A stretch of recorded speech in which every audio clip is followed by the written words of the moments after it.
trained at Athlete for the longest time. Yeah. And then why did you want to start your own gym? It's a multi-layered answer, to be honest with you. So the powerlifting sucked at Athlete? No, I mean, that's what I'm saying. It's like a multi-layered answer. I would say for the like, I could break it down. So even before like all of this kind of stuff, like when I was in high school, I always wanted to have a quote unquote high performance training facility for athletes. Like that's what I wanted to do growing up. Yeah. I was a big fan of D Wade's trainer. Forgot a specific name, but he trained D Wade LeBron. Like he has like this facility out in Miami Beach. And I looked at that, I was like, I want to do that. Yeah. Like I want to train like high performance athletes, professional athletes. And that's what I wanted to do. So whenever I got the funds and like the ability to do that, I started second guessing myself. Cause like I was under the Athlete umbrella. So it's like, I mean, you see Christian, you see you guys, and it's just like, fuck, like, I don't know if I could do this shit. Right. So like I put that off. I've been there, man. Yeah. I put that off for about maybe like, I want to say like 2 years. And then I think I went to Nick Bear's BPN HQ. And I just kind of sat around and we just kind of talked a little bit. And he's like, just don't talk about it, just do it. He's like, just like literally do it. Just like shut your mind off and do it. And I was like, okay. And then like literally like I think in about maybe 2 weeks I signed the lease and then I was like, oh shit. So, scary moment by the way, right? Yeah, scary moment because I'm like, okay, like now this shit is for real. Yeah. So the reason why I wanted to start my own facility, number one, is because I remember when I was like, I was the only powerlifter in Athlete. Like when Athlete first opened. How dare you disrespect me like that, dude? you hadn't moved. Yeah, Maxx hadn't moved down yet, but I was literally the only in-house powerlifter. Like I remember like being the only person that trained the way I did, and I would just always be looking around. And this one I was spending like 4, 5, 6 hours at Athlete at a time. And I just what the fuck are you doing there that long, bro? What are you doing there? I honestly, when I think about it now, like I really don't know. I would spend like 3 hours working out, and like I would get like multiple angles of each set. So like it was changing all that kind of shit. Okay, yeah. It's just like setting the car up, dude. You're getting the different angles you're squatting. So I'd spend forever in the gym. I had to hit my PR 3 times that day so I could get different shots. I've done that before though. I hit a PR and I didn't like the angle it was. And I'm like, okay, I can do it again. I was like, I'm gonna have to do this shit again. But I just wanted to create an environment and help build the powerlifting community. I noticed that as I kept training in Athlete, more and more powerlifters started training in Athlete. Yeah. And then it got to a point where it was just like, damn, there's a whole powerlifting community inside of Athlete. And I'm like, damn, like this should have been for my own facility, in my opinion. So I wanted to break off and kind of do my own thing. I think Athlete is a fantastic gym. No, it is for sure. I think this is like one of the best gyms in the country, in the world. It's not even close. It's fucking, honestly, for the people that haven't been to Outland, it's hard to explain because when you walk in, it's like I'm not sure if this is like a gym. Yeah, you know. No, and then you finally get to like the part where the gym is. It's honestly crazy. It's wild. But as someone who's lifted at every single, whether it be Christian's first gym or every gym he's created after that, and I'm someone who I like training in a powerlifting style, and I compete when it's convenient for me. I'm not a powerlifter like you. I call myself powerlifter, but I'm not on the same level as a competitive powerlifter, right? But it has been always like lackluster in whether it be the vibe, right? Just the environment, the other people that are lifting there. Yeah. Because when I used to go train super heavy, I like other people lifting super heavy around me. Yeah. And a lot of times I wouldn't get that experience at Athlete. So I can understand you on even another level of trying to create that community and be like, I want a place where the strong people can come and be strong together. Yeah. And you had the equipment, because whether it be, I know you use the deadlift bar, but like whether it be certain bars or like all the proper things that you need to take your training to the next level. Yeah. And what's crazy is that like what I like about gyms like Athlete is that they give you like a very, the best way I know how to put it is like a very bougie high level experience when it comes to going to a gym, which is like a good thing. Powerlifting gyms on the other hand are shit. Yeah. Like when you go into a powerlifting gym, they don't take care of anything. Like they're like, let's say I'm going to break down a typical experience going into a powerlifting gym. You walk into a powerlifting gym, they have like this like dirty ass couch. Yeah. Dirty ass couch, no one at the front desk. They have a sign-in sheet. It's like sign in and like Venmo us $10. Like what the fuck? If you really wanted to, you could just walk into a powerlifting gym and just train. Like I think a lot of gyms, they think that being hardcore means old shitty equipment. Nah, that's not it. I know. No, that's the vibe. That's like what you're explaining. And you're like, you can take this to the next level. I used to go to some gyms like there's a very popular gym in California that everyone loves going to, and it's like the most iconic gym ever, right? Yeah. And I'd go in there and like all of the bench pads are like torn and stuff. I'm like, this doesn't make it hardcore. This just makes it like a torn bench pad. It needs to be fixed. So you were like, you wanted to merge them together. Exactly. So like my main concept with Corrupted Strength was to make sure that we got that gritty element to it, but kept it clean at the same time. Like, which is hard. Yeah, you can be everyone's gritty, accustomed to. And you literally just do that with design. Like just do it with design. But I think a lot of gyms kind of missed out on that, and they interpret gritty as fucking dirty, unkept. Because that's raw. That's fucking powerlifters. That's fucking hard, right? But no, it's like we want to give powerlifters. My main thing was like when I traveled the country, like when I was doing my social media stuff, I noticed I was like a pretty general experience, like with the powerlifting gym. And I'm like, me being at Alpha Elite and then like seeing how Christian operates and like just seeing these other gyms being on the fitness aspect of things, I'm like, why can't powerlifters have nicer things like that? Like I could definitely give this experience to the other lifters. So when I created Corrupted Strength, I just wanted to give that gritty environment while also obtaining like a quote unquote bougie experience. And it, you know, what you said really like hits home with me, because I like to really every person to have on here, whether they start a physical, like a consumer packaged good product or a service, whatever, is like you're creating something like for the people, by the people that are doing it, right? Yeah. You know, whether it be like me with the candy, I know what I hated about when I eat candy. Here's the things I'm gonna change in the branding of like sour. Here's the experience I'm gonna change, right? You're like, I'm a powerlifter hardcore. Like you're kind of looking around at like the gyms you go to and you're like, why is it this way? I don't make any sense. Like I'm super big in sport. Like why would they do this that way? Yeah. And you were like, I'm going to create the gym for the people that have that main mindset as me. Yeah. And that's why your shit's so successful. And that's why you created that like community. Yeah.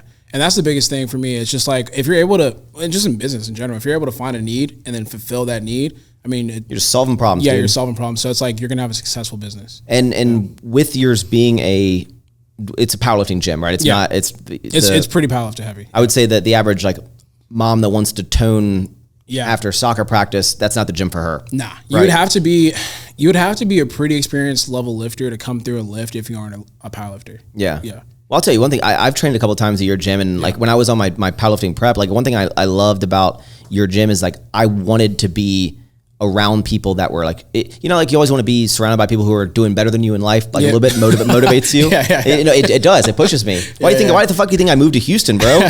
Like, you know, everyone here is like crushing it. And being at a gym where times have changed, Russ. Like there once was a time where I would say I had an elite deadlift. Now that's gone to shit. But I like someone who I would be like, I'm strong as shit on the deadlift, not any other lift. But when I would go to a gym where people are like crushing my deadlift, I'm like, fuck, man, this is like motivating me to like want to lift more and want to be better and want to do better. So I think you creating that gym environment is like insane. And because you have such a niche thing, like you know, you have to have like the best of the best equipment, and it gets like pricey. What is like so people who start gyms, a lot of times people compare like, let's say gym memberships of like a Planet Fitness to maybe a very niche gym. Like what does your gym cost a month for like a membership? $64.99. And is that is it like, how did you get to like that pricing on that? So we looked at a lot of different things. We looked at the area. We looked at what people are normally charging. We looked at what we offered. We looked at the quality of equipment that we offered, and we also looked at the demographic that we're going to be appealing to. So at first, it was funny. My first number, I think, was like, it was something way lower. Well, in all business is like you always, like people always pay more than you think they will. Yeah. So I think it was like, probably like $39, like maybe $40 or maybe. Was it someone that like was like, Russ, don't charge me on that? So it was so funny. I said that first to my team, and they're kind of like, wow, really? Okay. Like, you know, you're almost creating like this like charity gym. Yeah. Like so sometimes like your team, like they don't want to like ruffle your feathers a little bit. So they're just like, okay, we'll do that. Yeah. And then I had, I don't know what we were doing, but I was in Shawley's office with his business partner, Sam. And we were talking about Corrupted. I'm like, yeah, it's about to open. Like, I think we were talking about like having them have a booth. And he's like, yeah, so we're going to charge for a membership. So I'm like, I think like probably like $35. And you know when you say something, you say it again, everyone's just kind of like quiet. And you're like, okay, maybe that wasn't a good idea. Shawley goes, damn. You really? And even, like Sam, who doesn't talk at all. Like, Sam was just kind of like, you should definitely bring that up. Yeah. So he's like, bro, like you're Russwole, like he's like, bro, I've been to that gym. That gym is not a $35 a month type of gym. So that's when I was like, okay, like let's bump it up. So we did 50, I think we did 59. And then honestly, I think I looked at a gym that I'm not gonna say any names, but I was just like, we are way better than them, like in terms of just equipment and what we have to offer. So I was like, we need to bump it up even more. So that's how we got to what I've learned, I think it's something like that is like someone who would complain about the $20 price difference, whether from 39 to 59, you're like kind of like, not like, I don't want you in my gym, but it's like, if you're complaining about that, then like, I'm not marketing to someone like, if you want the best of the best equipment to train with the best of the best people in an environment that was built for powerlifters by powerlifter, you're not going to complain about the price. Yeah, we can talk about that too, because there's people that will complain about price, and it's like, yeah, I'm definitely not going for you. Like, you're literally the person I'm not going for. And like, people don't understand the cost that it goes in. How much would it cost to build out your gym? It was definitely upwards of 100K. It was over 100K. And did you get deals on all that equipment? So yeah, I got deals on the equipment too. That's 100K with deals. Yeah. And you had all that. There's a whole separate horror story that I don't even want to like. When I started my gym, we got all of our stuff like used, all of our gym equipment used, because I mean, once once it's used, it's kind of like the used price. It doesn't really, unless it starts breaking, it doesn't really get shittier unless it starts rusting or it actually is broken. But you decided to go with like new equipment. Yeah. So there was like a strategic decision made, because I started looking at the market. I'm just like, all right, like let me try used. And I looked at the used equipment. I'm like, there's no way I could build what I want to build with like used equipment. And you're all mix and match and shit? Nah, I couldn't do that. I couldn't do that. So I looked at it and I was like, I need everything to be uniform to achieve the type of like look and feel that I'm trying to go for. Because like one of the things, man, I hope Christian doesn't take this first. Okay, because I was like, one of the things that I did. It's fine to disagree with someone's like model. And again, like even, let's say Christian's gym, like he's not targeting towards the people you're trying to target. Yeah, because honestly, he's gotten to a point now where like now he's done what I was thinking he should have done like a long time ago. But like when I walked into Alpha Elite, I'm like I know Christian could like make everything uniform, because there was a bunch of mixed matched equipment. And I'm like, damn, like if he made everything like uniform, it would look like really, really dope. Yeah. And I knew I didn't want to go that route. So when I started looking at the landscape, I'm like, fuck, man. Like, I mean, I know it's cheaper, but like I'm gonna have to definitely like spend a little bit more to get like my branding and the logo that I want on all these pieces of equipment. Because my main thing was like, I want you to be able to take a picture of my gym anywhere in my gym and you know exactly where they're at. Yeah. And you can. I mean, everything is uniform. It's all it's called Ghost. Yeah, Ghost Strong equipment. And it's sick, and it's all red, and it's how'd you even come up with the corrupted strength, which is your gym's name? Yeah, like, it was because your logo is sick as fuck. Yeah, like it was super random. I don't know if you worked with Oliver Munby at all. I've been using the same designer. Are you talking about the designer or what? Who is he? I don't know if you've used Oliver Munby. Like his name is Munby. No. What does he do? He designs. And stuff like I know. I'm saying I've been using the same designer for like years. So I okay. Yeah. So I was driving. And we were all trying to, so I have like this group, before I even started the gym, I'm like, hey guys, I want to start a gym. This is the team that I want. You guys are going to be like my core group people that are going to help me get this done. Yeah. So I'm like, okay, well, number one, we need a fucking concept and a like idea of what we're going to go towards in like regards to the gym. So we were all blanking, and I think we were blanking for like about a couple of weeks. And I'm the type of person, I'm very spontaneous. Yeah. So like ideas just kind of come to me. And I remember I was making a late night run to get some Ben & Jerry's at Walgreens. Nice. And I think I was listening to a podcast and they brought up something about corruption. Like it was like politics or corruption or some shit like that. And then I'm like, damn, corrupted strength. That's a cool word. I was like, that flows, but it doesn't really make sense. Yeah. You know what I'm saying? But I'm like, if I put it in the chat, I'm like, yo, corrupted strength. No one said anything. It doesn't have to make sense. Yeah. And I was sitting there, I was like, okay, maybe it doesn't make sense. But I'm like, okay, no, fuck that. Like I'm going to flip this idea to get what I want to get out of it. So I'm like, all right, corrupted strength. How can we make that mean something? So I looked at it and I'm like, all right, as powerlifters, we all have different walks of life. We all have our daily jobs, and we corrupt who we are as individuals to come inside of the gym and become like weightlifting monsters or whatever. Right.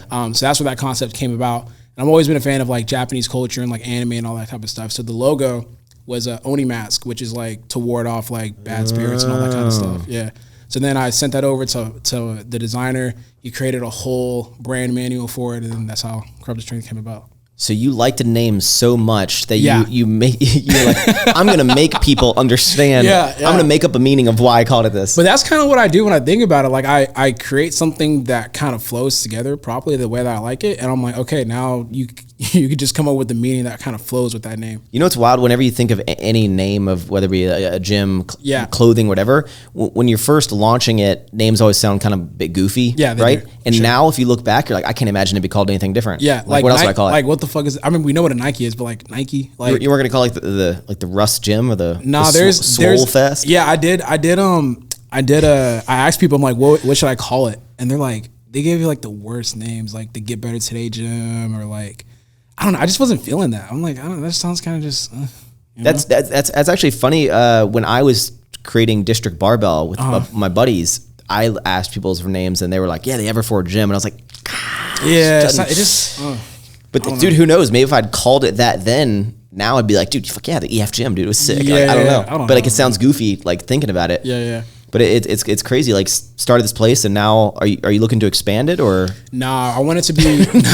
Nah, fuck no. I feel like it would have to be. It would have to be one of those gyms where it's like making me like dumb money, to where like it would just, I would be losing out on money to like to not start another one. Like for me, like right now, I just wanted to be a destination gym. Right. Because at this point, like I'm very happy to say that we have people coming in from like all corners of the world to come check it out. Yeah. So I just want to control the culture and the experience as much as I can. And if that ever makes sense down the road, then maybe I'll be open to it. But I just want to keep like building what we have here. Do you think you're gonna have to get a bigger building at any point? For sure. Yeah. For sure. 100%. So you're like already thinking about that? Yeah. Cause it's we've mastered the culture element of it. Yeah. Like one of the biggest compliments people give me, or like one of the biggest compliments I could ever receive, is like when people come through and they're like, bro, like I haven't been to the gym and this is my first time being here. Man, it's like the fucking culture is crazy here. Like it just makes me want to work out. I'm like, man, I appreciate that. So now I'm trying to expand more. Like instead of powerlifting, I want to have bodybuilding, powerlifting, and then like more practices. But I can't have that with that space. So I need to expand that. Okay. Yeah. Does the gym make you money right now? Yeah, it does. Like the gym world itself can support gym world itself. Yeah. So the way that we have structured is one of the businesses that kind of motivated me was Barbell Brigade. Barbell Brigade. I mean, they get by with more than just the gym. They get by with like their clothing and all that. So we've kind of created this culture and like this like look to where people are super interested in like the clothing. Like So we make clothing makes you big profits if you do it well. So. That's definitely been a good way to make us money. And if people never like, if something when everyone tries to like pitch like I want to start a gym, I'm like that's a world you want to go to because if people don't maybe realize that trying to make money on just gym memberships alone, like you could already cap about how much money you're going to make because you're like, I know how many people I can fit in the building, I know how much I can charge. This is the cap it can be. So it's like where you make the money is the random ass sales of what now it's clothing, but it's always like it's the protein bars, it's the waters, the Gatorades, the hopefully you sell some sour strips and like all that stuff. That's what really adds up because there's a lot of overhead. But you don't have any like AC in that gym, right? It's just no AC. It's hot as fuck. Yeah, it's hot as fuck. It's in Houston, Texas. So. When do you think you're going to expand into or when does the lease end? This year. Yeah, this year? Yeah, because it's been 3 years That's already. Wild. Because like I signed the end of 2019, and then 2020 hit. So like pandemic year, all that type of shit. So it took me a whole year to open. So that's 1 year gone. So then now we have 1 full year of actually being open and like enjoying the members coming in. So like that year is coming up now. So now we're gonna start trying to look at different spaces and all that. How big do you want to go? You're at like what 4,500 square feet? Yeah, about 40, 48, 49. You thought you were going to have your clothing brand in the gym as well. Yeah, y'all told me. Everyone's like, you just think about going a little bit bigger. I'm like, really? Y'all think you're like 4,500 square feet? Because it's easy to get in. You think about the now. Yeah. And I'm not someone. I always put Christian on this pedestal of like he's someone that I've never met anyone that can dream bigger than that man. Yeah. Like because when you looked at this building, you're like. I'd be like, nah, dude, this is too much. Yeah. So I think like when I was in a mindset, like whenever I can't imagine, what if this scales 2 times in a year? I'm like, I can't scale 2 times. Exactly. So I was looking at it. I'm like, I mean, where I'm at for where I'm at right now, I could do it. Yeah. So, and then we finished the gym, or no, we were getting close to finishing the gym, and I was like, I don't know what the fuck I was thinking. Where am I gonna put these t-shirts? Yeah, I'm like, bro, like half the gym was t-shirts and shit. And I'm like, I don't know what I was smoking to make me think that I could just like have like boxes in here while I have like a full blown business about a gym right there. So, yeah, I mean, immediately I had to get a whole different warehouse for GBT, and then now we've kind of outfitted the gym. Now it's time to expand. So are you trying to bring your clothing brand and the gym into one vicinity? Or I don't think so. I mean, there's a different area of the gym. There's some warehouses that are like being built over here on this corner that look really interesting that no one's occupied yet, and there's like literally like spaces on spaces next to each other. So it'd be cool to have like one space for GBT and then like another space over here. How big of a gym do you want to get next year? I think, man. If you say any number that isn't at least a 10. No. I'm thinking 10 to 12 because I want to add bodybuilding in there. So we need double the space. And I feel like we miss out on a lot of business not appealing to bodybuilders, honestly. Yeah. Like, because I know like the culture aspect, like I'll put our culture up against anyone. Like the vibes that we're able to create with music, people, and just like overall just like working out, I'll put that up against anything. But the facility aspect of it literally only caters to powerlifters. Like you have to be a pretty high experienced. Yeah, but you're not. I mean, you're not just a power lifter. Yeah. Like, but I'm also like a long-term lifter. Like I'm an experienced lifter, so I could look at like a box with like a barbell and get a very good workout in. But not everyone's like that because you can't build a gym off of your expertise. You know, like I look at my gym and I fucking love it. Like I don't like the AC. Yeah, I like the powerlifting equipment and having like the bodybuilding accessories. It's not about you. Exactly. It's about the consumer. Exactly. So you have to cater to the consumer. You're like, all right, I have to think of the most basic level individual that walks into a gym and think about what they want. Because you can get strong anywhere. Yeah, exactly. What is going on, guys? I am Maxx Chewning, your host. I hope you enjoyed this little clip. If you want to see the full, magical, lovely episode, just click the link down in the description or search Don't Be Sour on your favorite podcast streaming service. And remember, thank you for tuning in.